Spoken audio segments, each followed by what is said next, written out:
bom? A gente está começando mais um insight e hoje eu decidi falar sobre a esquizofrenia. Por que eu decidi falar sobre esquizofrenia? Porque é um transtorno muito comum. Normalmente, a gente está acostumado a lidar com esse transtorno no dia a dia. A gente não sabe, na verdade, quem são as pessoas que estão conosco, que estão sofrendo desse transtorno, mas sim, é muito usual, não é? Hoje em dia, essa situação da esquizofrenia, ela já se tornou mais sociável. As pessoas com alguns tipos de esquizofrenia já estão convivendo conosco na sociedade. Mas ainda restam algumas dúvidas, né? Do que é esquizofrenia, como é que ela, quais são os sintomas, como ela se manifesta, né? Pois é, vamos lá, o programa de hoje é para isso. Bom, a esquizofrenia, como eu disse, é um transtorno, ele é mais psiquiátrico. Né?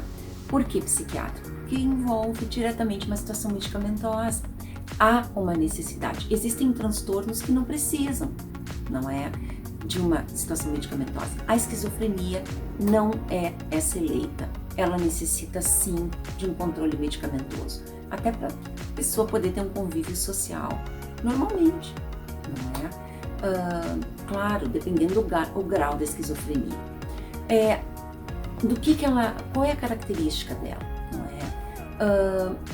Está ligada a fatores genéticos, predisposições ambientais, aspectos inatos, ou seja, que vem com essa pessoa já antes do nascimento, que a gente não sabe mensurar exatamente o que seria, mas que já fazem parte da composição daquele ser, não é? E alguns falhas de neurotransmissores, não é? Por que a gente usa a medicação? Para equivalência dos neurotransmissores faltantes, não é? Então, por exemplo, para a depressão, falta um neurotransmissor. Nós temos vários neurotransmissores, não é? E um neurotransmissor que é dado em forma de medicação, ele equilibra, não é? Essas sinapses cerebrais, essa forma de repercussão dos sintomas, não é? Por falar em sintomas, vamos a eles. Nós temos na esquizofrenia uma variedade muito grande de tipos de esquizofrenia, não é? A mais comumente, eu não vou falar de todos, mas a mais comum que a gente se depara muito é a paranoide. Existem outros derivados, são 6, parece, tipificações da esquizofrenia, mas a paranoide é a mais comum, digamos assim, não é? Ela a característica, cada uma tem uma característica em si, não é? Por exemplo, a esquizofrenia paranoide é uma característica muito grande de perseguição. Temos a catatônica também, eu vou falar assim rapidamente. A catatônica, ela é uma esquizofrenia que ela é um pouquinho mais grave. A gente tem uma situação de uma perda muito grande da realidade, de tal forma que essa pessoa quase fica de uma forma autista mais grave. Ela fica muito reclusa, ela não consegue contato, uma interação ambiental nenhuma, nada. É muito difícil. E quanto mais isolada essa pessoa fica, mais difícil você tem é muito mais dificultoso você conseguir uma interação com esta pessoa, porque ela vai se fechando, é um embotamento afetivo gravíssimo, ela vai se fechando de tal forma que você não consegue mais acesso a essa pessoa. É muito difícil. A gente vê isso, esses quadros que eu falo, esse quadro da catatônica em especial, a gente vê mais em situações de grandes centros psiquiátricos que eu atualmente, até depois eu pretendo também falar nos programas próximos, sobre a desinstitucionalização. É um nome chatinho, mas há um movimento que já começou há um tempo atrás, não muito. Eu estava ainda na faculdade, então é relativamente novo. Eu estou 20 e poucos anos formada, então é por aí que está esse movimento. Quando eu estava saindo da faculdade, ele estava se intensificando mais. Já vai uns 20 e poucos anos. Né? Mas com a desinstitucionalização do indivíduo, né, foram reduzindo os manicômios, os chamados antigos manicômios, que eram centros psiquiátricos. Na verdade, são grandes centros psiquiátricos. Nós aqui temos um de referência muito conhecido, que é o São Pedro, né? O Centro Psiquiátrico São Pedro, que é ali na Bento Gonçalves. Eles já estão mais rigorosos. As últimas informações que eu tive para aceitação de doença, justamente por essa situação, esse trabalho de desinstitucionalização, nomezinho meio complicado. Mas qual o objetivo disso, né, que eu pretendo abordar nos programas próximos? É justamente fazer a manutenção dessa pessoa entre os seus entes familiares ou entre o espaço, o ambiente, que ela se sinta melhor, não é? Se não for um caso grave, não é? Também acerca de casos graves, eu vou falar em um outro momento, em outro episódio, a respeito de pacientes terminais, não é? De como a gente deve, não é? Também fugindo um pouquinho, né? Dando uma pincelada, assim como é que eu costumo dizer, né? Fugindo um pouquinho do tema, né? Da realidade do tema, é como essas pessoas conseguem se articular, não é? Ficam bem, criam uma rede delas mesmas, de pessoas amigas, conhecidos, são pessoas delas, né? Não necessariamente há essa situação consanguínea envolta, não é? Ou imposta, não é? Enfim, mas eu vou abordar esse assunto nos programas próximos, como eu disse. O que importa hoje é a gente falar sobre a esquizofrenia, que é essa situação que eu estava trazendo. Eu tive a oportunidade de trabalhar numa ala psiquiátrica de um hospital de referência aqui em Porto Alegre, e eu tive essa experiência com pacientes com esquizofrenia catatônica, que é uma esquizofrenia um pouco mais complexa do que a paranoide, né? Que é mais, digamos assim, usualmente, socialmente, do nosso convívio, não é? Por que a catatônica é mais difícil? Né? Porque faltam dados de realidade para essas pessoas, não é? Essas pessoas vivem num outro... tem crises, não é? Importantes, que as desconectam da realidade, de tal forma que há um embotamento afetivo importante, você não consegue chegar nelas, é muito difícil essa interação. Na verdade, é difícil a percepção de uma outra pessoa. Essa que é a realidade. Você pode às vezes parar na frente dela e ela não te perceber. Dependendo do embotamento que ela tiver, do tempo que ela tiver, da intensidade desse tempo, da duração desse tempo, é praticamente impossível que ela te perceba. Né? O trabalho é muito intenso, você tem que fazer para fazer essa conexão voltar. Né? Então a gente tem essa situação de catatonismo, e eu tive uma experiência há um tempo atrás, dentro de uma ala, especificamente mulheres, que eu atendia. Eu estava colocada diretamente em duas alas, né? A ala de mulheres catatônicas, de mulheres esquizofrênicas, a grande maioria catatônica, e a ala de homens, também esquizofrênicos, não é? Eram alas distintas. Era um trabalho bem intenso, complexo, e eu me deparei, apesar da pouca experiência, eu me deparei com uma situação muito complexa ali dentro, que foi uma crise catatônica com uma reação desencadeada em cadeia. O que significa isso? Não é? Significa que por questões, enfim, questões variadas, uma pessoa pode ter digamos assim, um surto, que nós chamamos, né? O que é um surto? É uma potência muito grande de algum desejo não verbalizado que fica exposto em gritos, ou em agressões, ou em palavras, não é? Aquilo é muito intenso, muito violento. E nós tivemos, e quanto menos essa pessoa tem o dom da palavra, o dom do entendimento, mais intenso é o quadro, não é? Então,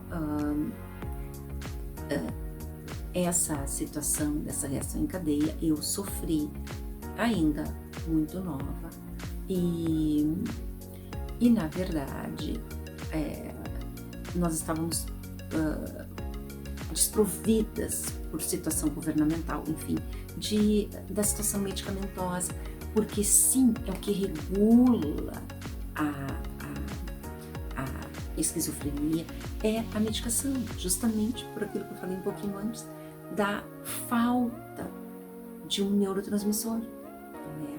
Então, assim, é a mesma coisa. Em algumas pessoas, você tem em excesso um determinado neurotransmissor. E aí você tem que trazer esse neurotransmissor para um nível de equilíbrio, não é? Para outras pessoas, ele está em falta, e aí você tem que completar, também trazendo a um nível de equilíbrio. Por exemplo, a depressão falta um neurotransmissor, né? Se eu não me engano é serotonina. Para a esquizofrenia, falta um neurotransmissor. Então, esse neurotransmissor é dado de uma forma plástica, não é? O que eu chamo de plástica? Medicamentosa. Bom, por que eu estou trazendo isso aqui, né, para vocês? Para a gente poder entender um pouquinho mais, ter um pouquinho mais de familiaridade com o que acontece, apesar de ser o meu mundo, não é?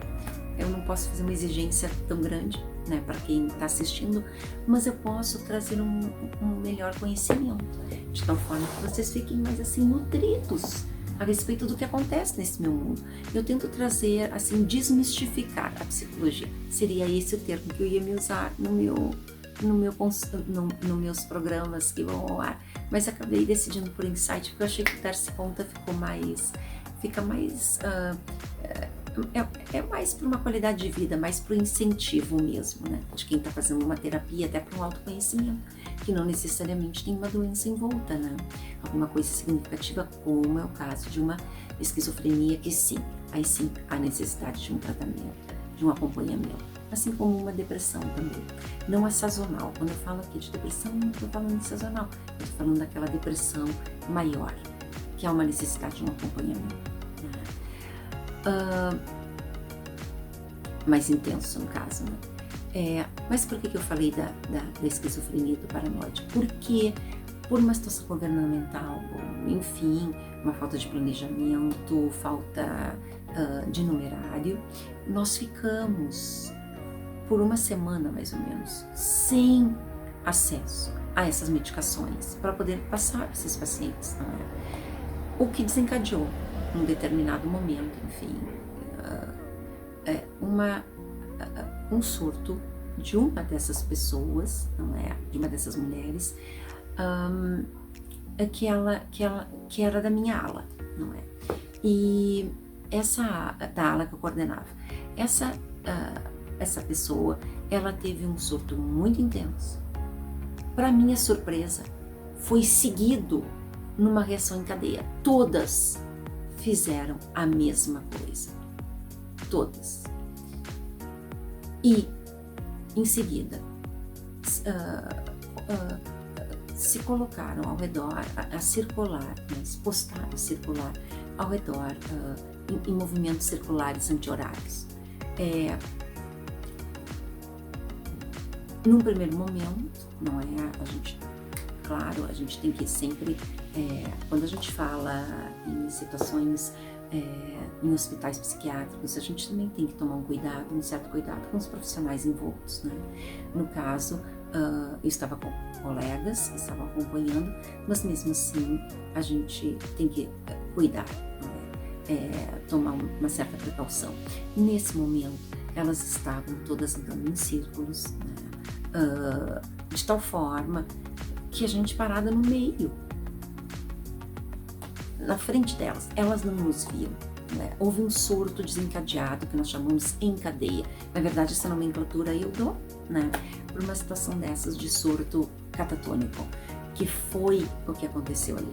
Então elas andavam todas em movimentos circulares, não, uma atrás da outra, incansavelmente, incessantemente. E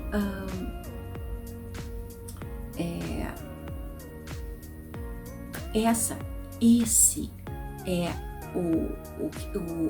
uma das características principais do catatonismo, porque literalmente ela passa de um dado de realidade para um mundo completamente só seu, não é?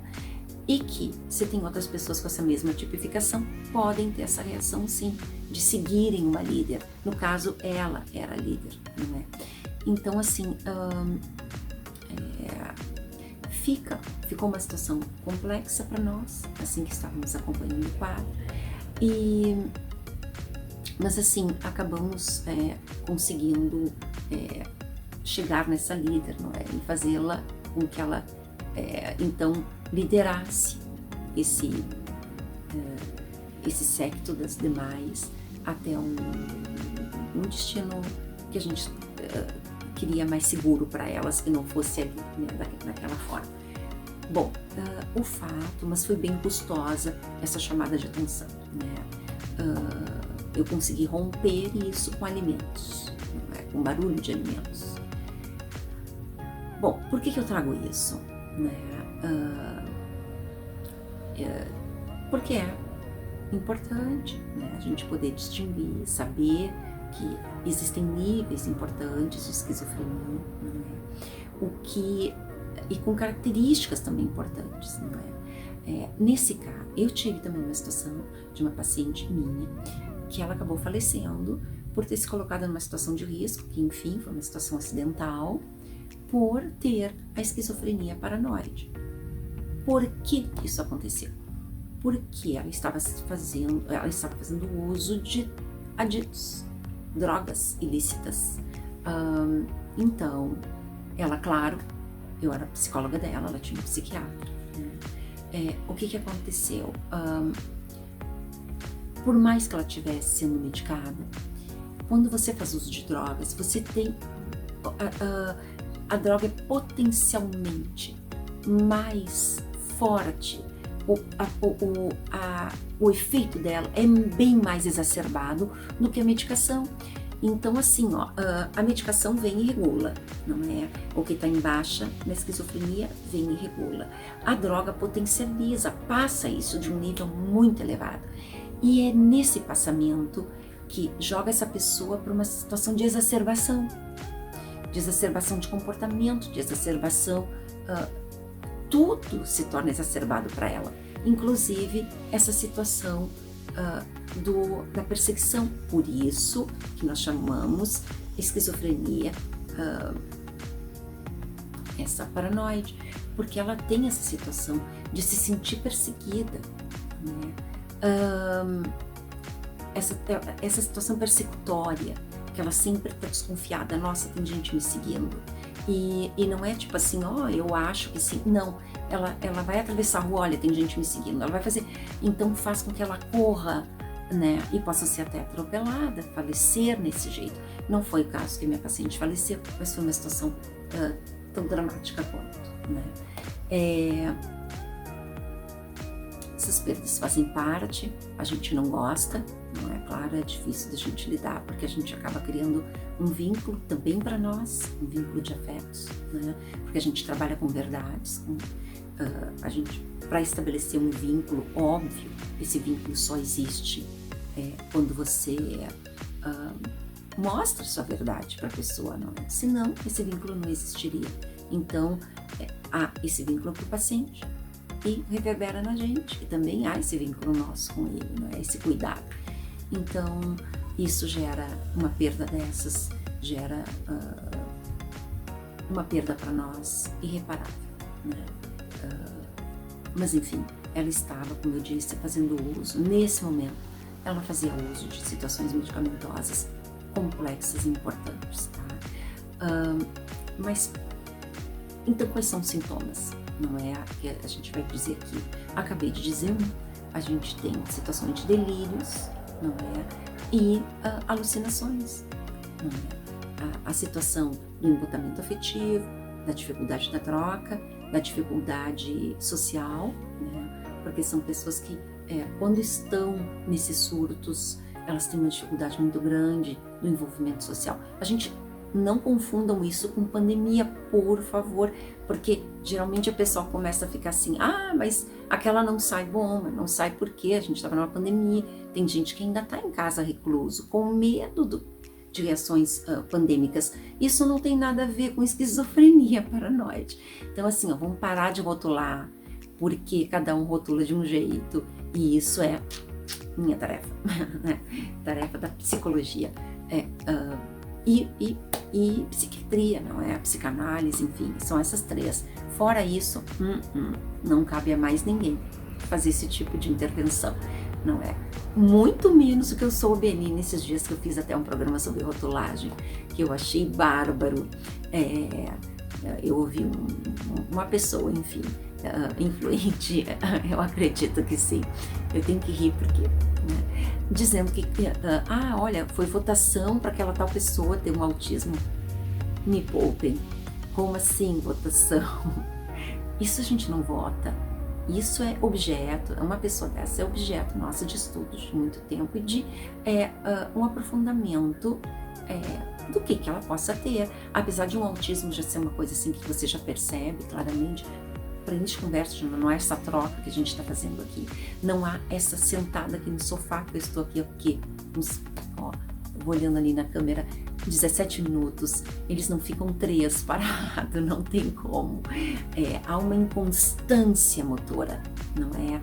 Mas enfim, a gente não está falando aqui de autismo, mas eu só estou dizendo assim, até um leigo sim pode ver, mas assim, dá o diagnóstico, aquele diagnóstico escrito, batido,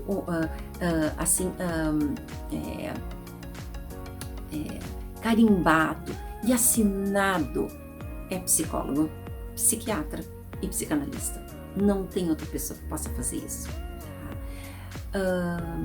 Mas voltando aqui às questões da esquizofrenia, então a gente tem a paranoide, não é? A persecutória, são esquizofrenias que teoricamente são mais leves, se não houver concomitante o uso de aditos, né? Como eu falei agora há pouco, e aditos a gente entende tudo que possa ser, tudo que venha a entrar no organismo. O que entra no organismo? Drogas injetáveis ou não é? Álcool, né? Ingerido, ou